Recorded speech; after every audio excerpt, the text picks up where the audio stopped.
приятели! В днешното видео ще ви разкажа моят опит. Моят опит, т.е. резултати от опитите ми аз да стана готино момиче.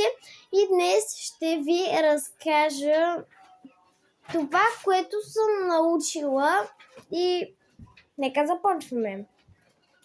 Забравих да кажа, ето този дневник, видите по-отблизо, съм си записала нещата, които трябва да знаете и може би ви е познат от картинката на първото ми видео, качено в канала. И нека започваме. Чакайте само да намеря страницата. И между другото, има три раздела с по 3 съвета всеки. И да, нека започваме с първия раздел. Първи въпрос. Първи раздел е за външния вид. И съвет първи. Ако си фен на музикална звезда, се вкупчи в нея. Без грим, моля. Тоест, примерно, както аз съм фен на Blackpink. И всичко, до което мога да се добера, без много дрехите, всичко, до което мога да се добера, включително и дрехите, обърках се, трябва да е на музикалната звезда, която аз харесвам, защото музиката е популярна. Значи, раница на Blackpink, несесери на Blackpink и всякакви такива свързани неща с Blackpink аз трябва да имам. Както и дрехи на Blackpink, вече споменах. И нека продължим с следващия съвет. Във втория съвет ще облегнем повече на дрехите. Какви типове дрехи да носим. Ако е в по-студените сезони, като есен, като зима, даже понякога и пролетта, е добре да носим едно скрънчи на ръката. Сега не мога да ви покажа моите. Може и сега да ви ги покажа, но не, сега няма да го време в търсене. Но скрънчи на ръката, може би сте ги виждали в предишните ми видеа, да има някакви ластици, които се търпат, Знаете за какво говоря. И худи с качулка, моля ви, без шарки, като цветя, сърчица, love you и всякакви такива, защото ще приличате на бебе. Късото худи е вида къса дреха, може да е ето тук, с качулка отзад. И да, както казах, ако сте фен на музикална звезда, може картинката на вашето худи да е на музикалната звезда, която харесвате. И нека продължим. Не, чакайте. Аз забравих да кажа. И като това за краката е добре да носите дънки или клинчета с брокат, някакво шайн да има. Какво? Съжалявам, Малика ме попита за нещо. И между другото тя е ето тук. И така, нека продължим. Сега. И след така да си държа дневника. И вече казах, за прокатите. Маратонките е за предпочитане да бъдат на известни марки като Adidas и Nike и да не се фучим, че ги имаме, защото ще изглеждаме като кифладжи. Съжалявам за думата кифладжи, просто тати ми вика кифладжи, знам, че кифладжия е дума, която се използва и за момичета, и за момичета. Да, нека продължим. Чакайте, за лятото. Доста е добре да имате тениска, нали, на вашата музикална звезда и пак къси панталони, ако вашето училище ви разрешава. На мен ми разрешава и аз съм късметлика. И ако ви разрешава вашето училище къси панталони, пак с брокат, ще е доста добре. Или пък нещо, което да показва шайност. И нека продължим. И за маратонките пак същото. И това е последният трети съвет от раздела за външен вид. Аксесуарите ви. Сега, за ръцете е добре 1-2 гривни. Нито гердани или не са ви необходими гердани или пък някакви други тук на главата. Съм виждала някои хора да си слагат гердани, маниста, всякакви такива. Никакви такива неща не са ви нужни. Просто 1-2 гривни, защото колкото и да се мъчите, те няма да ги забелязват. Колкото и да се стараете, те няма да ги забелязват тези гривни, затова не ви предпочитам много да слагате неща с маниста или каквото е там. 1-2 гривни стигат. Сега преминаваме към косата. Най-важният ви аксесуар.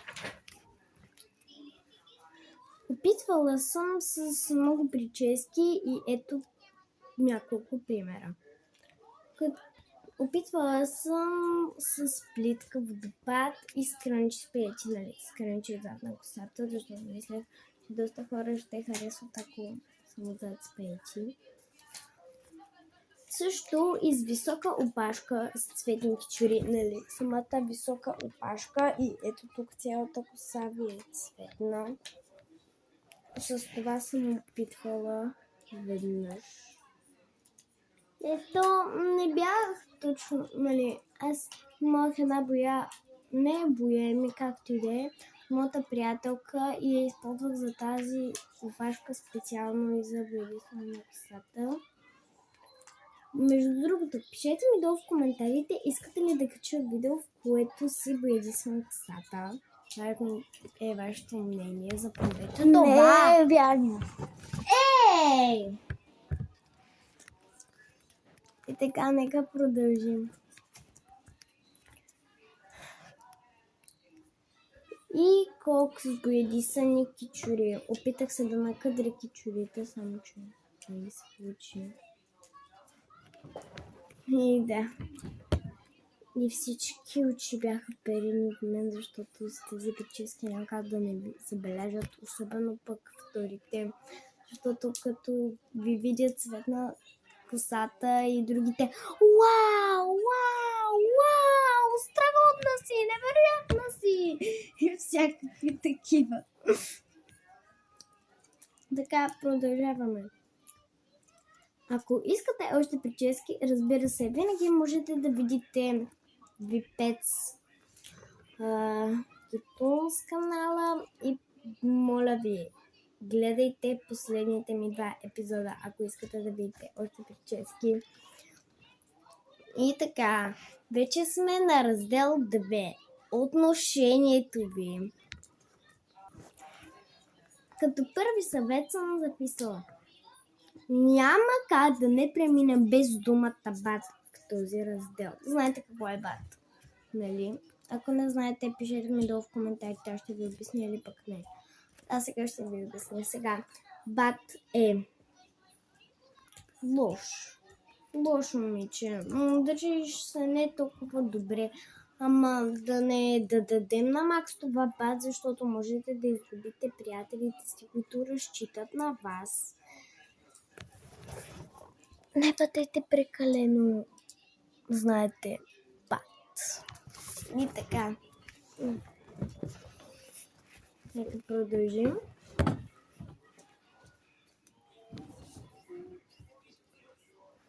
Тук сестра ми направи някакво нещо. Така, нека продължим. Така. Ето е Алика, която в момента се обляга на работа и ми тежи. Алик, тежиш ми! Алик! Добре, ще продължа така. Алика! Тя ми заспа. Алик. Ох, добре ми. Алик! Ще се върнем! И така, приятели, явно ще продължим. Не, няма да продължим. Като снимаме така и така, нека продължим. Ей, тук се видя да приченце. Тя! И така. Ако в случая не сте...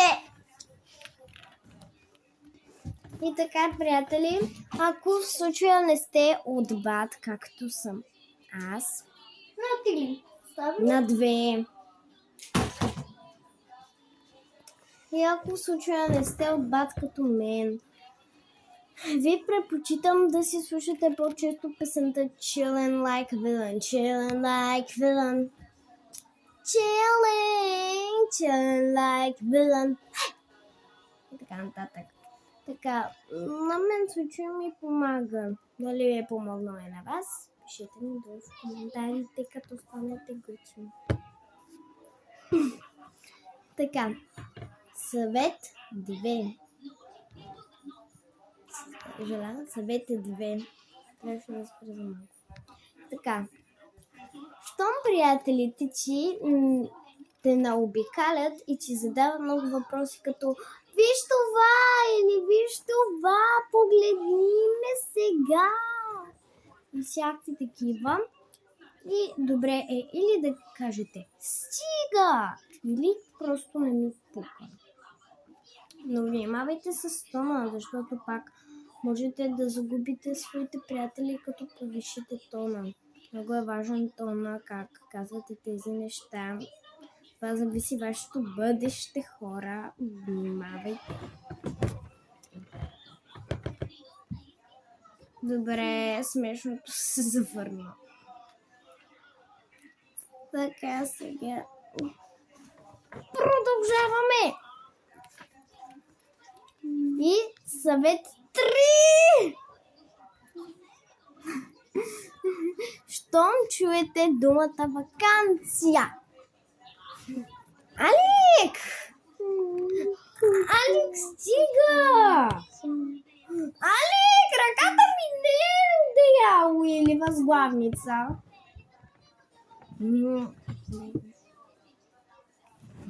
После ще говорим. Щом чуеш думата ваканция, т.е. щом вие чуете думата ваканция, веднага трябва да ви се забият в главите следните думи. Излизане с приятели най-вече и с сестра, семейство, което там. Добре е да излезете и да си изкарате кефа и после да разкажете, иначе няма никакъв смисъл цялото това забавление, ако не разкажете после. И пак, ако сте с приятели, в моя случай като мен, няма смисъл да разказвате. И така, излизане, телефон, значи YouTube, за най-вече за момичетата, слушайте YouTube и ще е доста добре, ако си имате YouTube канал. Именно заради гъченото момиче тръгнах с този YouTube канал и се надявам да ви харесва, така че лайк, шер и subscribe. Моля. Благодаря предварително. И така, нека продължим. Дневника не съм написала повече, но може доста добре да си поговорим за последният трети раздел, а именно как да заблестите. Първият съвет, т.е. трети раздел, как да заблестите. Започваме с първи съвет. Направете нещо голямо, т.е. направете нещо голямо, като например покажете вашият талант, нещо като конкурс или пък запишете нова песен, може да се хареса. Сега си представете, аз съм написала доста песни като My heart is broken, I know what is love и всякакви такива. Лиса, Орлина е песента за рождения ден на сестричката ми, в който ще качим ново видео с балони. Гледайте го. И сега си представете, ако някоя от тези песни стане популярна в училище, колко популярна аз ще стана. Преследвайте своите мечти и ви пожелавам да станете големи звезди. И така, нека продължим. Съвет 2. Опитвайте се винаги да бъдете забавните в групата. Тоест, момичета или момичета, вие сега сте заедно. Това имам предвид. Новите ви приятели. И сега. Опитайте се винаги да държите забавната дума в групата. И така ще заблестите доста ярко в тази група, защото вие винаги сте забавни. Така, примерно, с момичетата си говорите за новият донат в Макдоналдс, например. И ти искаш да разсмееш. И ето давам ти веднага един пример за доната. Какво намерили други момичета в своя донат, който е много смешен? Други емоджита на... Какво намерили момичета в своя донат? Емоджита на още много донати. И всички веднага да хукнат, да се смеят и да ти казват и да ти повтарят. Ти си най-забавната, много те обичаме. Всякакви такива. И веднага ще грабнете вниманието на всички и ще заблеснете доста ярко. Това беше единствения раздел, който няма, трети съвет. Съжалявам, ако искате да търся още информация или да ви споделям още от своите опити, като ви бъда полезна по някакъв начин, пишете долу в коментарите. И ако вие искате да бъдете готин, дайте лайк на видеото. Нещата, които казах да коментирате, знаете си ги. И ако вие искате да бъдете популярен Чакайте, а пък, моля ви, пишете ми в коментарите. Не ми пишете в коментарите всъщност. Ако вие сте фен на K-pop, се абонирайте за канала, защото аз съм огромен фен на K-pop и даже имам игра. И обичам ви. И до следващото видео. Алик, ела да кажеш чао на феновете. Чао, скреченца, фенове. Това е да... Съжалявам! Това беше... Леле. Съжалявам, изпуснах за да. Чао и до следващото видео и много ви обичаме. Алик? Да. Ето те. А защо не се вижда химикалката ми? Защото не се вижда. Ето е химикалката, с която драскаш. Чао и до следващото видео.